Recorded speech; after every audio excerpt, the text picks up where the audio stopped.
Hi students, this is Prasanna Babu Rachiti, SVRM College, Nagaram.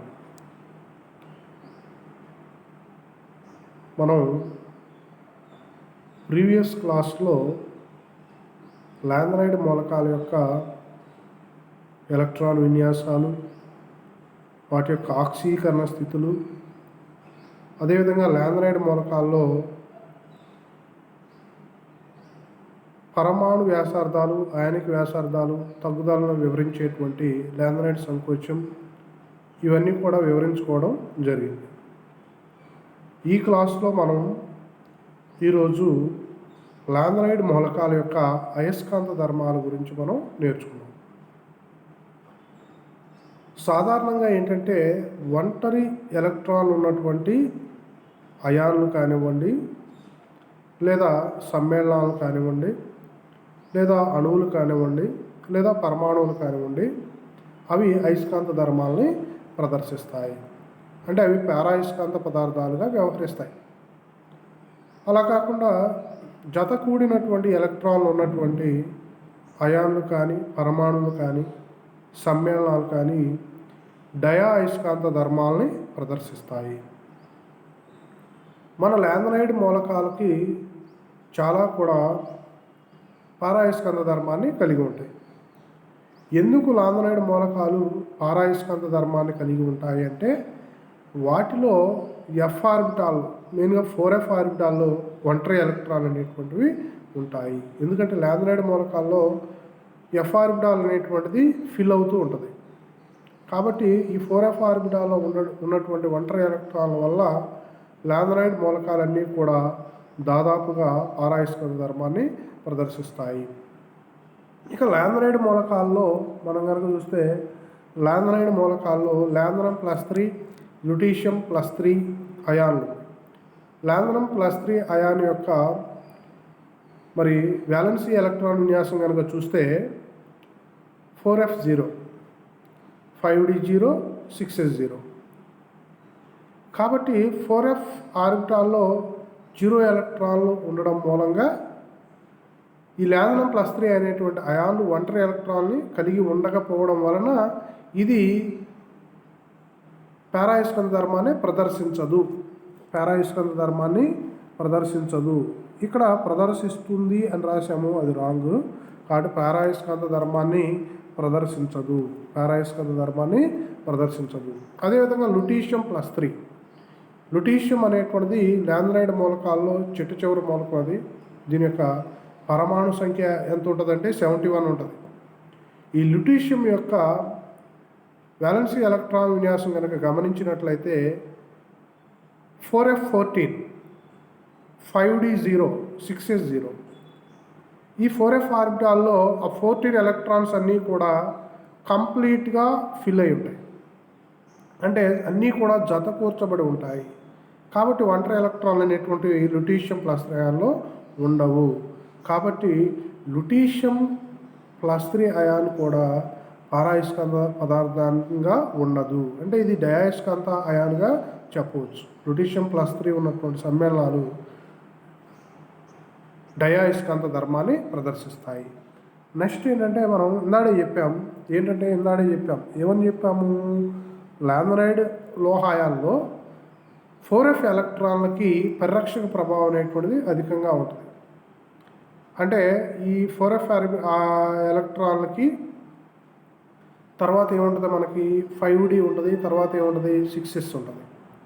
అందువల్ల lanthanide మూలకాలు ఏర్పరిచేటువంటి సంశ్లిష్టాల యొక్క అయస్కాంత ధర్మాలు 4f ఎలక్ట్రాన్ల యొక్క భ్రమణం వలన, అదేవిధంగా 4f ఎలక్ట్రాన్ యొక్క కక్షీయ గమనం వలన జనిస్తాయి.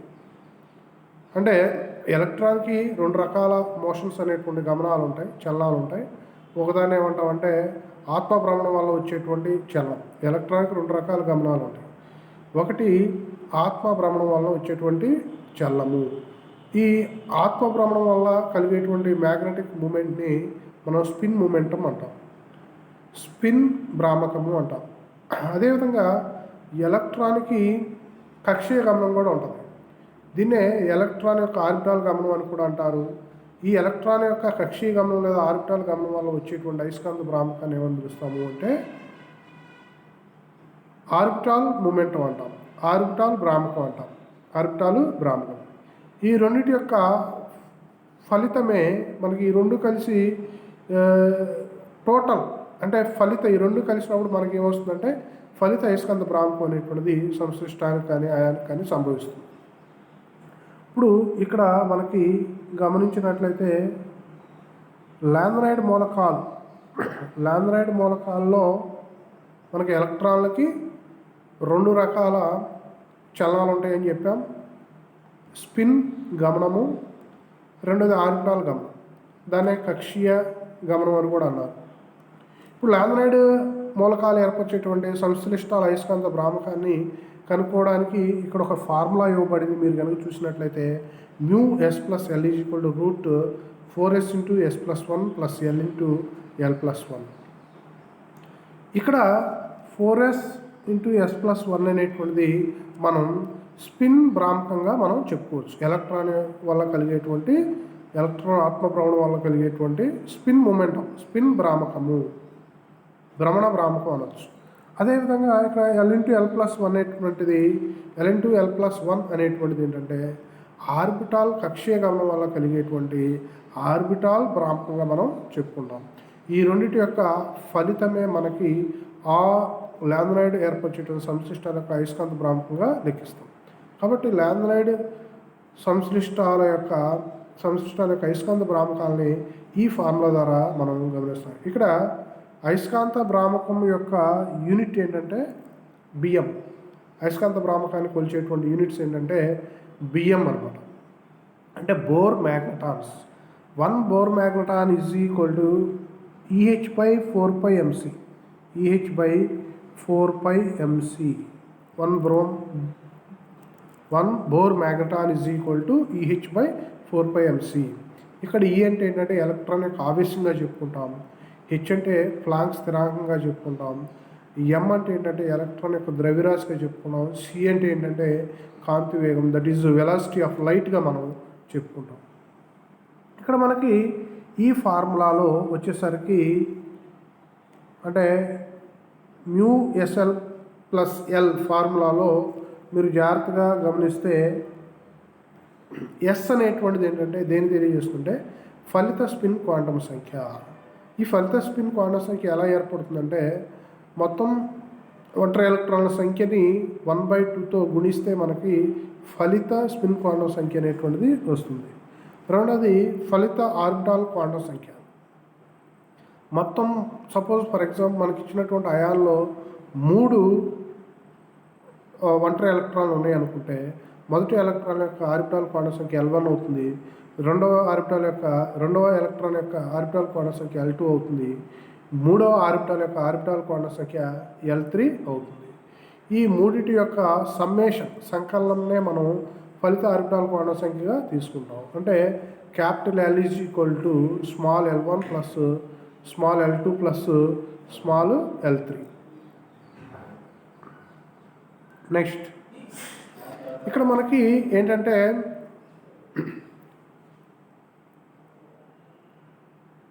పైన చెప్పినట్టుగా మనం μs+l is equal to √4s × s+1 + l × l+1. ఇదేంటంటే ల్యాంథనైడ్ మూలక అయాన్ల యొక్క అయస్కాంత భ్రామకాన్ని లెక్కించడానికి ఈ ఫార్ములాని యూజ్ చేస్తామని చెప్పాం.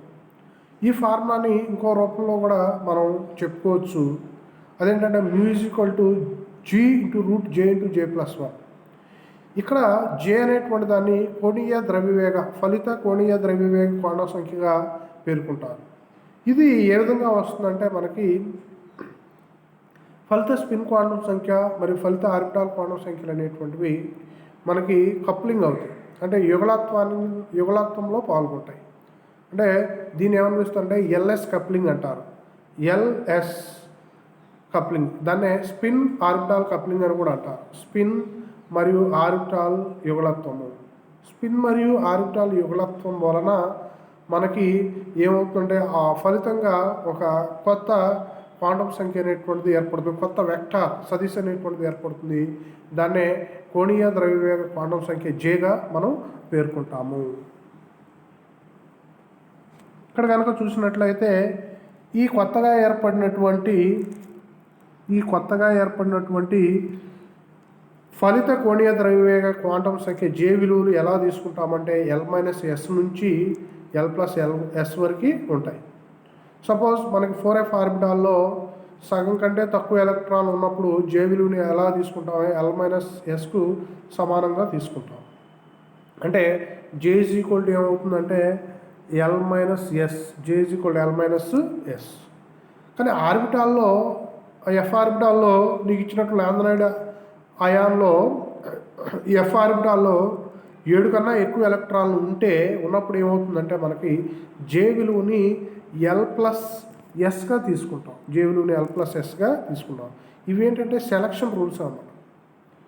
సెలక్షన్ రూల్స్ అని కూడా అనకూడదు. ఇదేంటంటే ఎల్ఎస్ కప్లింగ్లో these are the important key points.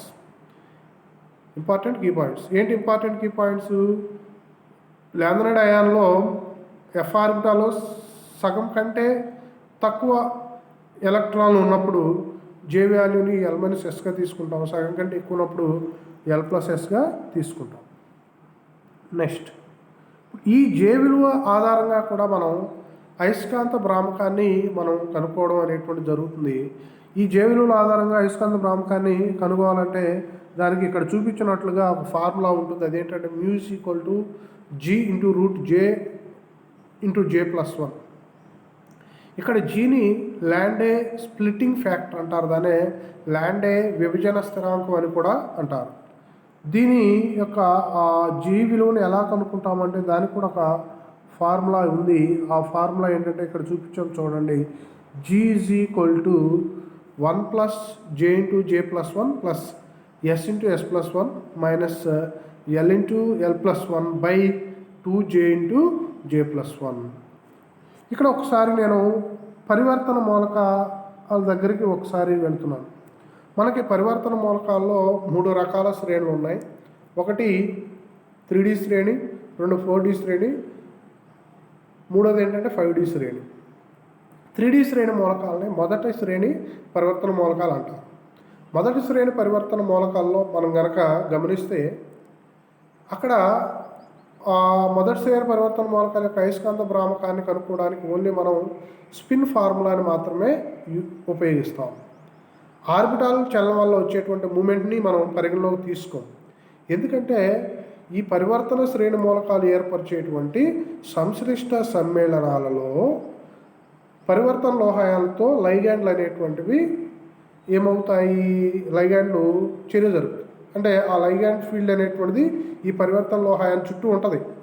ఈ లైగ్యాండ్ ఫీల్డ్ వల్ల ఏమవుతుందంటే డి ఆర్బిటాల్ యొక్క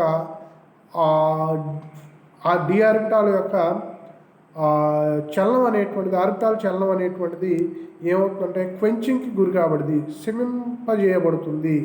క్వెంచింగ్ అంటే తెలుగులో సిమింపజేయబడుతూ అంటారు. That is the destroyment of orbital motion of the D orbital by the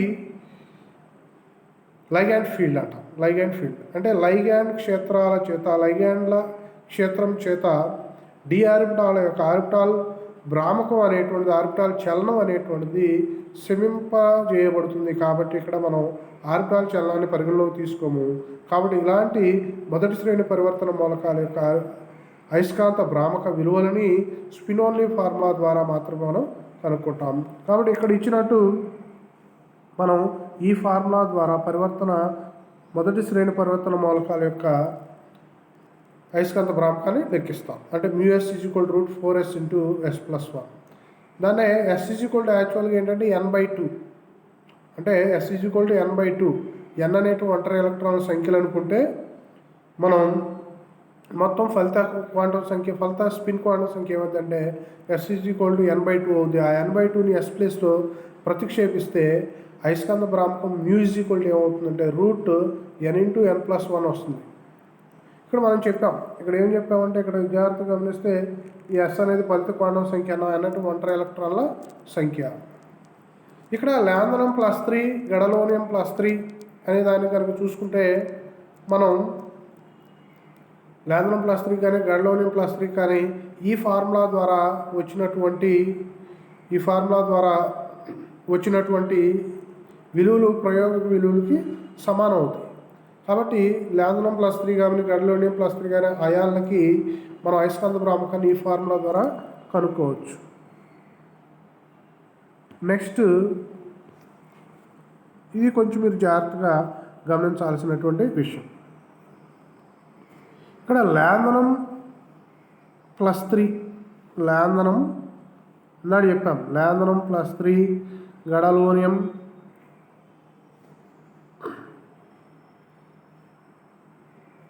లాంథనం +3 gadolinium +3కి యొక్క అయస్కాంత భ్రామకాలు మనం చెప్పాం. ఏమని?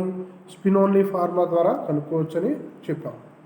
అంటే ఏం లేదు, స్పిన్ ఓన్లీ ఫార్ములా ద్వారా కనుగొనబడినటువంటి విలువలు అనేటువంటి ప్రయోగ విలువలకి దగ్గరగా ఉంటాయి కాబట్టి మనం ఆ ఫార్ములా ద్వారా కూడా కనుక్కోవచ్చని చెబుతాం. కానీ మిగిలిన లాంథనైడ్ అయాన్లలో 4f ఎలక్ట్రాన్లకి బాహ్యకక్షలో ఉన్నటువంటి 5s 5p ఎలక్ట్రాన్ల యొక్క రక్షణ ఉంటుంది. ఎందుకని? లైగాండ్ క్షేత్రంతో వీటి యొక్క ఆర్బిటాల్ గమనం అనే చలనం అనేటువంటిది డిస్ట్రాయ్ కాకుండా ఆ 4f ఆర్బిటాల్కి 5s మరియు 5p ఆర్బిటాల్లో ఉన్నటువంటి ఎలక్ట్రాన్ల యొక్క రక్షణ అనేటువంటిది ఉంటుంది. కాబట్టి మిగతా లాంథనైడ్ అయాన్లు ఏమవుతుందంటే మనకి ఎలక్ట్రాన్ యొక్క ఆర్బిటాల్ చలనము అనేటువంటిది శమింపజేయబడదు. అంటే ఆర్బిటాల్ మోషన్ అనేటువంటిది డు నాట్ అండర్గో క్వెంచింగ్కి గురి కాదు, శమింప చేయబడదు. కాబట్టి మిగిలిన లాంథనైడ్ మూలకాల యొక్క అయస్కాంత భ్రామక విలువను లెక్కించడంలో మనం ఏం చేస్తాము అంటే spin only formula, spin only మూమెంటంతో పాటుగా ఆర్బిటాల్ మూమెంటం కూడా కన్సిడర్ చేసుకుంటాం. అందుకనే మిగిలిన లాంథనైడ్ మూలకాల యొక్క అయస్కాంత భ్రామక విలువల్ని μs + l = √4s × s+1 + l × l+1 formula ద్వారా మనం కనుక్కోవడం జరుగుతుంది. ఇక్కడ మీరు జాగ్రత్తగా గమనిస్తే ఇక్కడ గ్రాఫ్ ఇచ్చాను. ఈ గ్రాఫ్ ఏంటంటే ఒకసారి జాగ్రత్తగా గమనించండి. y అక్షం పైన నేను ఏం చేశాను అంటే వివిధ లాంథనైడ్ మూలకాల యొక్క అయస్కాంత భ్రామక విలువల్ని y అక్షం పైన తీసుకున్నాను. x అక్షం పైన ఆ లాంథనైడ్ మూలక అయాన్లన్నీ నేను తీసుకున్నాను. ఇక్కడ జాగ్రత్తగా గమనిస్తే యాక్చువల్గా మనకి సీరియం నుంచి గడలోనియం వరకు ఏమవుతుంది అంటే సీరియం నుంచి గడలోనియం వరకు ఒంటరి ఎలక్ట్రాన్ల సంఖ్య పెరుగుతూ వెళ్తుంది. మళ్ళీ గడలోనియం తర్వాత వచ్చేటువంటి టర్బియం డిస్పోర్షన్ కాడి నుంచి టర్బియం దాకా ఏమవుతుంది, ఒంటరి ఎలక్ట్రాన్ల సంఖ్య అనేటువంటి తగ్గుతూ ఉంటుంది. యాక్చువల్గా ఏంటంటే సీరియం నుంచి గడలోనియం వరకు మనం మ్యాగ్నెటిక్ మూమెంట్స్ లెక్కేసుకుంటూ వెళితే జనరల్గా మనకి ఇలాంటి గ్రాఫ్ రావాలి. అంటే అయస్కాంత భ్రామక విలువలు క్రమేణా పెరుగుతూ ఒక గరిష్ట విలువని చేరి తర్వాత ఏమవ్వాలి, తగ్గుతూ రావాలి. కానీ ప్రయోగపూర్వకంగా కనుక గమనిస్తే ఈ లాంథనైడ్ మూలకాల యొక్క అయస్కాంత భ్రామక విలువలకి మనం గ్రాఫ్ను కనుక ఇస్తే అది ఎలా ఉంటుంది అంటే ఇదిగో ఈ విధంగా ఉంటుంది. ఈ విధంగా అనేటువంటిది ఉంటుంది. ఇక్కడ నీకు 2 రకాల గ్రాఫ్లు ఉన్నాయి. ఒకటి ఏంటంటే ఇప్పుడు నేను రాశాను, రెండోది ఏంటంటే ఇలా వచ్చింది. మీరు గమనిస్తారు ఇలా వస్తుంది. ఇందులో ఇది దేని తెలియజేస్తుందంటే మనకి ప్రయోగక విలువలు తెలియజేస్తుంది. ఇది దేని తెలియజేస్తుందంటే మనకి సైద్ధాంతిక విలువల్ని తెలియజేస్తుంది. ఇక్కడ మనం జాగ్రత్తగా గమనిస్తే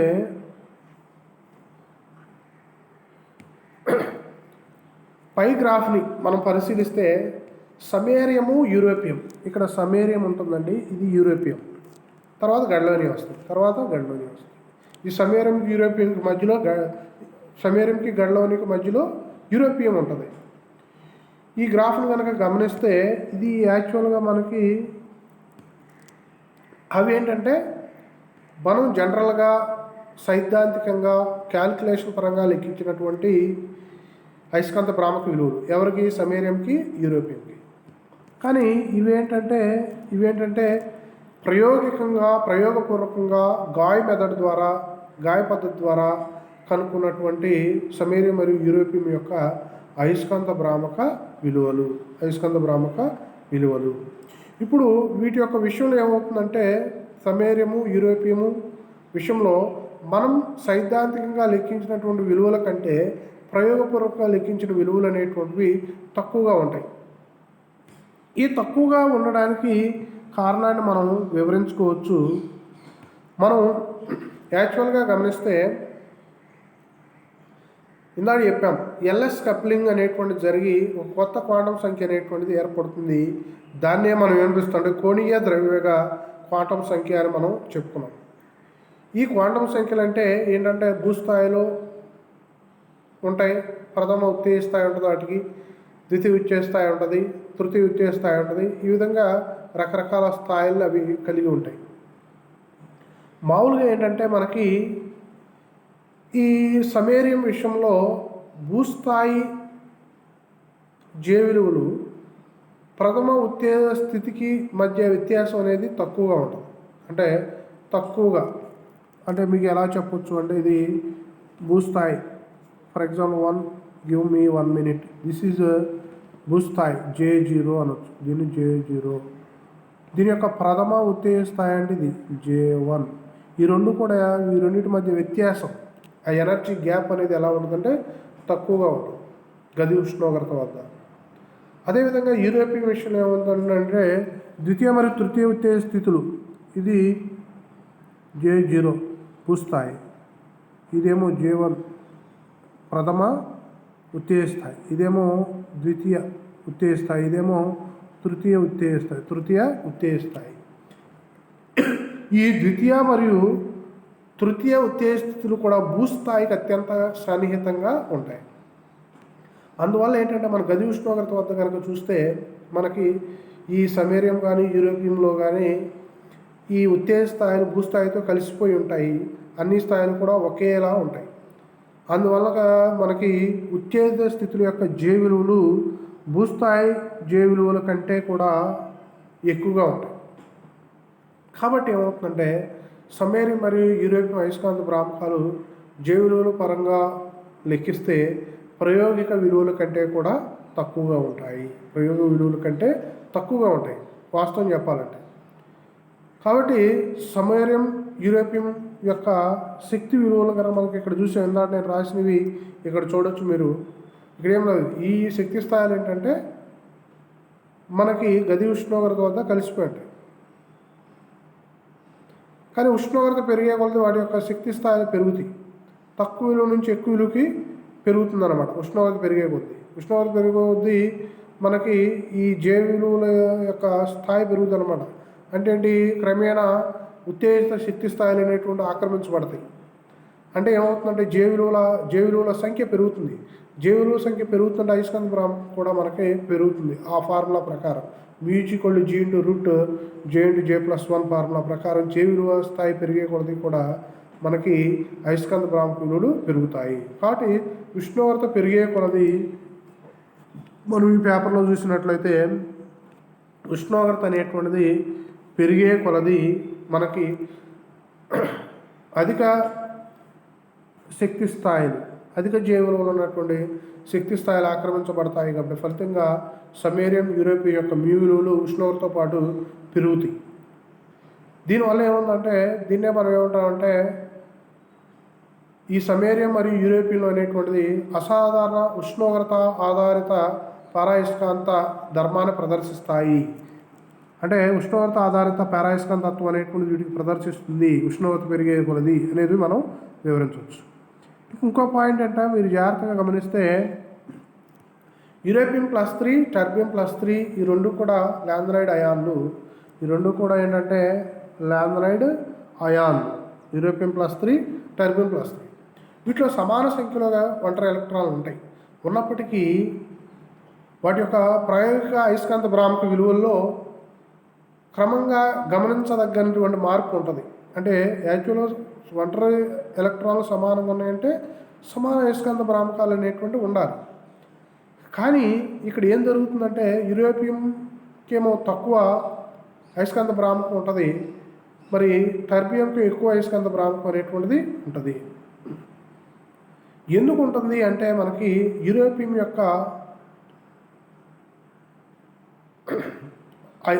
+3 అయాన్లో ఆర్బిటాల్ చలనం అనేటువంటిది ఏం జరుగుతుంది అంటే క్వెంచింగ్కి గురి కాబడింది, శమింపజేయబడుతుంది. కానీ టర్బియం +3 అయాన్లో ఆర్బిటాల్ భ్రామకం లేదా ఆర్బిటాల్ చలనం అనేటువంటిది శమింపజేయబడడానికి వీలు కాదు. ఫలితంగా యూరోపియం +3లో ఆర్బిటాల్ భ్రామకం శమింపజేయబడుతుంది కాబట్టి దానికి ఫలితంగా తక్కువ అయస్కాంత భ్రామకం ఉంటుంది.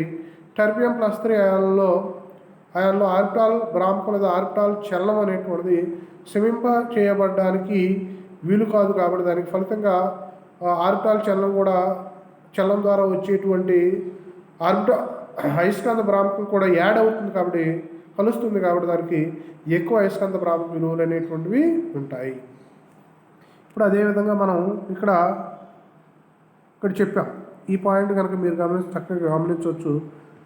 యూరోపియం +3 వలె దాంట్లో ఎలక్ట్రాన్ విన్యాసం D5 కాన్ఫిగరేషన్ కన్నా తక్కువగా ఉంటుంది. అంటే D4 D3 D2 ఇలా ఉన్నప్పుడు ఏమవుతుందంటే స్పిన్ మూమెంటము ఆర్బిటాల్ మూమెంటం అంటే స్పిన్ భ్రామకం అదేవిధంగా అయస్కాంత భ్రామకాలు అనేటువంటి పరస్పరం వ్యతిరేక దిశలో ఉంటాయి అనేటువంటిది మనకి ప్రయోగపూర్వకంగా తెలుస్తుంది. దానివల్ల ఏమవుతుందంటే అయస్కాంత భ్రామక విలువ ఆటోమేటిక్గా ఏమవుతుంది, తగ్గిపోతుంది. అంటే స్పిన్ భ్రామకం వల్ల కలిగేటువంటి ఈ అయస్కాంత భ్రామకం అనేటువంటిది ఆర్బిటాల్ భ్రామకం వల్ల కలిగేటువంటి అయస్కాంత భ్రామకం వల్ల తగ్గించబడుతుంది. ఎందుకంటే both are in opposite direction. So some cancel with each other అన్నమాట, కొంతవరకు క్యాన్సిల్ చేయబడుతుంది. అలా కాకుండా టర్బియం +3లో మనకి ఎలక్ట్రాన్ విన్యాసం అనేటువంటిది గ్రేటర్ దాన్ D5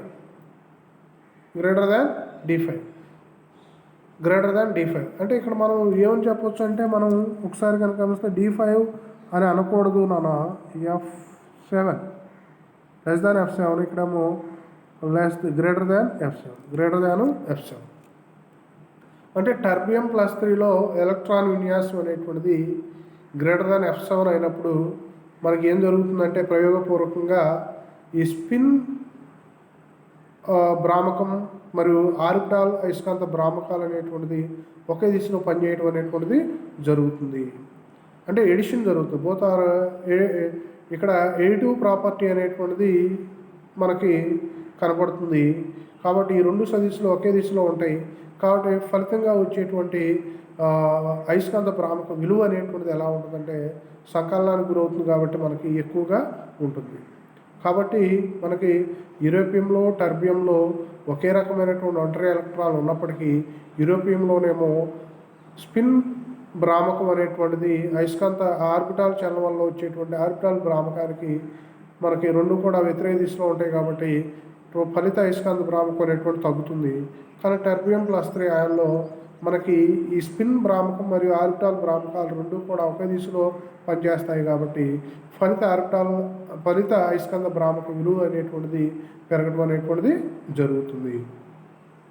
కాబట్టి ఈ విధంగా మనకి సమేరియము యూరోపియం ఈ రెండు విషయాల్లో మనకి సైద్ధాంతిక విలువలతో పోల్చుకుంటే ప్రయోగ విలువలు అనేటువంటివి కొంచెం ఈ రెండింటి విషయంలో తక్కువ ఉంటాయి. కానీ మిగిలినన్నిటి విషయంలో కూడా సైద్ధాంతిక విలువలు ప్రయోగ విలువలతో సమానంగా ఉంటాయి. కాబట్టి లాంద్రాయిడ్ మూలకాల యొక్క అయస్కాంత ధర్మాలు మనం ఈ విధంగా వివరించవచ్చు.